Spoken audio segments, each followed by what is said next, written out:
Hi అండి, welcome back to our channel home town flavours. ఈరోజు నేను పల్లీ చట్నీ చేయబోతున్నాను. ఇది ఇడ్లీలో కానీ, దోశలో కానీ, అలాగే వడల్లో కానీ చాలా బాగుంటుంది.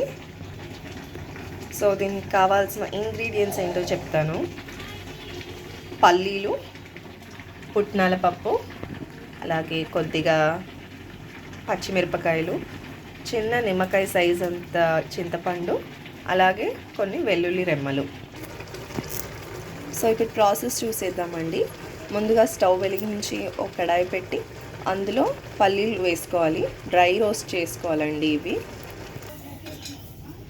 చూసారు కదండి, ఇలా డ్రై రోస్ట్ చేసుకొని నేను వేరే ఒక గిన్నెలో తీసి పెట్టుకున్నాను. నెక్స్ట్ ఇంగ్రీడియంట్ వచ్చేసి పుట్నాల పప్పు అండి. ఇది లైట్గా ఫ్రై చేసుకోవాలి. పుట్నాల పప్పు అయితే ఫ్రై చేసుకొని వేరే ఒక గిన్నెలోకి తీసి పెట్టుకున్నాను. నెక్స్ట్ ఇంగ్రీడియంట్స్ వచ్చేసి పచ్చిమిర్చి అండి. ఇది కూడా అలాగే కొంచెం రోస్ట్ చేసుకోవాలి లైట్గా. చూసారు కదా, ఈ పచ్చిమిర్చి కూడా ఫ్రై అయిపోయింది. ఇది కూడా వేరొక గిన్నెలో తీసి పెట్టుకుందాం. సో మనం ఈ 3 ఇంగ్రీడియంట్స్ ఫ్రై అయితే చేసేసుకున్నాము. ఇప్పుడు ఇంకా మిక్సీలోకి వేసేసుకోవాలి. వేయించిన పల్లీలు, వేయించిన పుట్నాలు, వేయించిన పచ్చిమిర్చి, ఈ 3 ఇంగ్రీడియంట్స్ మిక్సీలోకి వేసుకొని మిక్సీ పట్టాలి.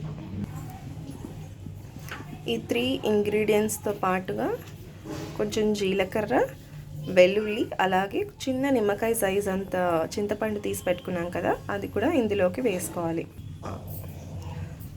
1 టీ స్పూన్ సాల్ట్ వేసుకోవాలి.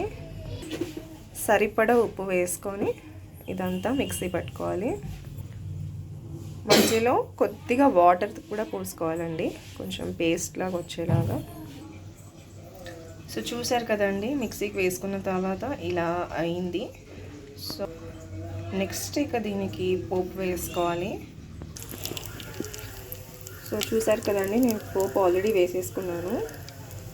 జీలకర్ర, ఆవాలు, కరివేపాకు, అలాగే ఎండుమిరపకాయలు, ఈ 4 ఇంగ్రీడియంట్స్ పోపు వేసుకున్నాను. సో ఇది ఫ్రై అవ్వగానే ఇంకా చట్నీలో వేసేసుకోవడమే. పోపు అంతా చట్నీలో వేసేసుకున్నాము, ఇంకా కలుపుకుందాము.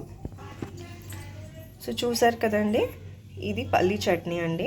సో నా రెసిపీస్ అన్నీ కనుక మీకు నచ్చినట్లయితే ప్లీజ్ నా వీడియోని సబ్స్క్రైబ్ చేయండి, లైక్ చేయండి, అలాగే షేర్ చేయండి వీడియోస్ని. పక్కనే ఉన్న బెల్ ఐకాన్ని క్లిక్ చేయండి. సో దట్ నేను చేసిన వంటకాలన్నీ ప్రతిసారి మీకు నోటిఫికేషన్స్గా వస్తాయి. Thank you so much for watching this video అండి.